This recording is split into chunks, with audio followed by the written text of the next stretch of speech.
Hey guys, today is obviously one of the most important and remarkable days for us Chinese and for you Australians, right? That our relationship is kind of facing some challenge.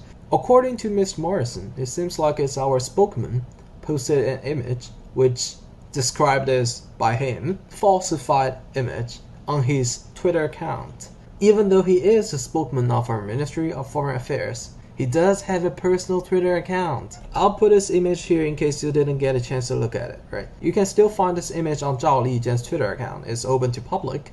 And what I covered with this mosaic is the Australian soldier in this image holding a knife at the throat of an Afghanistan kid that is holding a lamp. First thing first, artist is obviously trying to remind us of the war crime committed by Australian soldiers in Afghanistan, right? You're definitely gonna ask, did Australian soldiers kill innocent kids and citizens in Afghanistan? The answer is quite simple, yes. Did they commit a crime in such an inhuman way?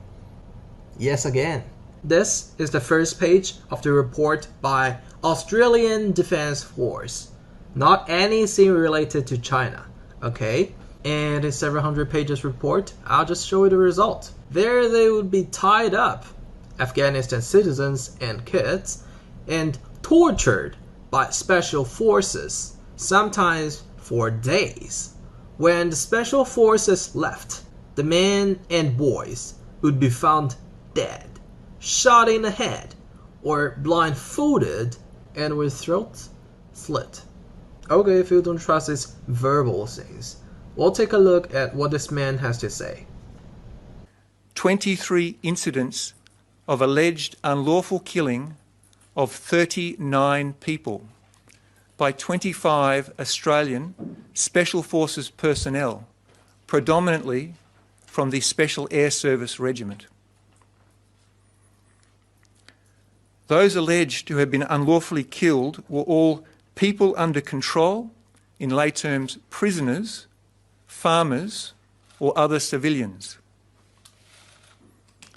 This shameful record includes alleged instances in which new patrol members were coerced to shoot a prisoner in order to achieve that soldier's first kill in an appalling practice known as blooding. Turning to the Inspector General's report, he found none of the alleged unlawful killings were described as being in the heat of battle. None were alleged to have occurred in circumstances in which the intent of the perpetrator was unclear, confused or mistaken. And every person spoken to by the inquiry thoroughly understood the law of armed conflict and the rules of engagement under which they operated. He's not some random dude walking out of nowhere like me. Lieutenant General Campbell, Chief of Australian Defence Force. What we have right now, the result here, obviously from your Department of National Defence, is that at least 39 innocent Afghanistan citizens, including two 14-year-old kids, were murdered by Australian Special Forces. Possibly we should be apologizing to Miss Morrison for this falsified image that will only draw one kid instead of two. And of course, it's not only slitting their throat, not that easy, possibly adding some torture at least. Interestingly enough, according to Prime Minister Morrison, the falsified image deeply offensive to those Australians wearing uniform.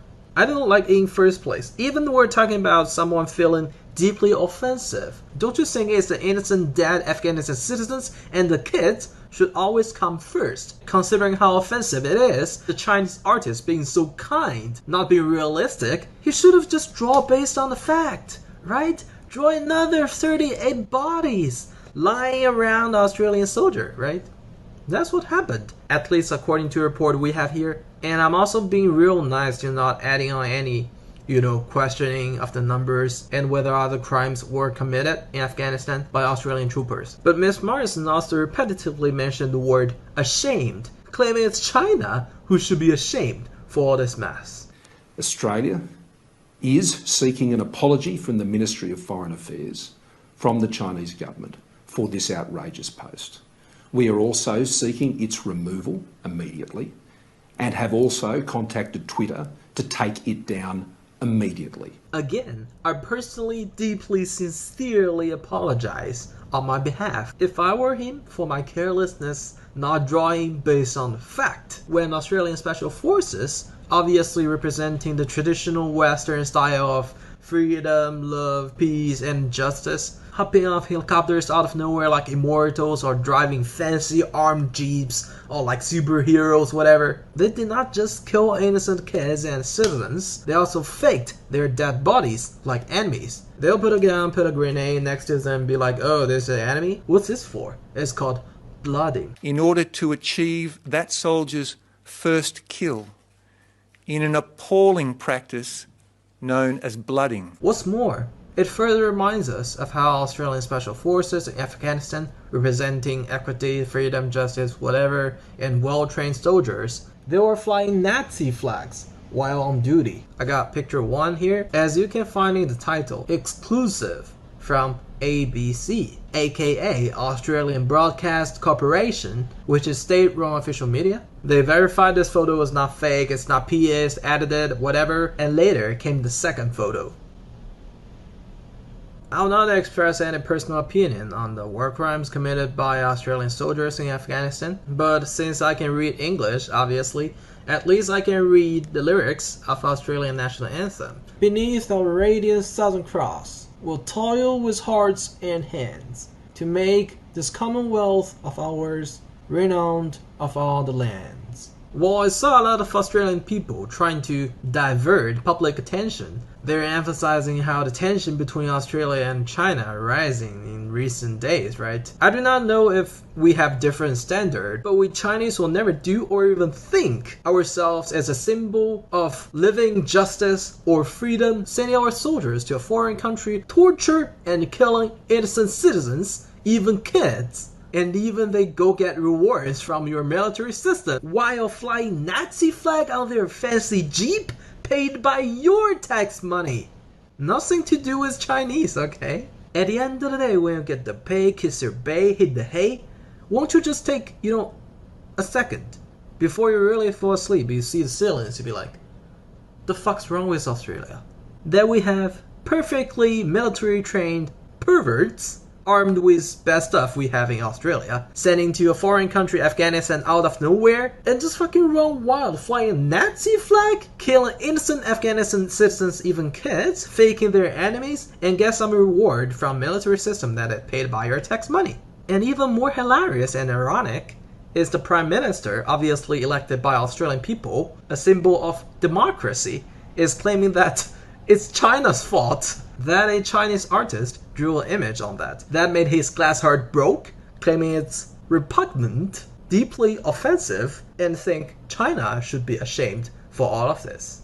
You see how your media and how your government, who is, I'm supposing, to be neutral on that, is trying to lead their attention spot on the fact that the artist's nationality is Chinese. But the fuck's to do with that? For real, my fellow Australian friends, even we're not talking in any kind of political ideology or any from a state perspective, we just need to base it on humankind common sense. This shit is wrong. It's okay for your Prime Minister, Mr. Morrison, to not even mention the word Afghanistan in his several minutes speech, claiming that he demands an apology from China. And it's okay, I already apologized personally to that. If I were the artist, I would draw more realistically. Actually, you know what? I'll tell you good news, right? The original artist who drew this image, after knowing Miss Morrison is obviously pissed off, he feels sorry to show the world such a clumsy random painting, that he promised next level painting coming soon will be a true masterpiece, representing the ultimate Australian reputation. You see, I'm not here to mock you or something, and I personally have a lot of Australian friends, and I truly believe from bottom of my heart that a majority of Australian military are respectful, patriotic, good guys. But they saw, especially China, has nothing to do with how your Prime Minister react and how your media is trying to avoid talking this war crime. If you guys really think the pervert Australian soldiers in Afghanistan, what they did was absolutely okay, then whatever. At the end of the day, I'm not the one being protected by this group of perverts. I'm protected by Chinese People's Liberation Army. if I have a say, there's no one off. It is the best military on this planet. But for your guys, today they can slit throat the Afghanistan innocent kid. Why do you confidently think that you can protect your kids tomorrow? And if you think it's insane and not okay at all, congratulations, you passed the test. You're a normal human. But to correct something wrong, you have to first find out what the fuck is wrong. You have to identify, find out what is not working, what is causing the problem, why it takes this many years, like 15, 18 years, for your law system just to sue these perverts. I'm not Australian. That's when we Chinese say, we do not intervene your internal affair. If you want to change, the key is in your hand. Change now. Or you can just keep following the mod, blaming China here and there, acting like we care or something. Good luck.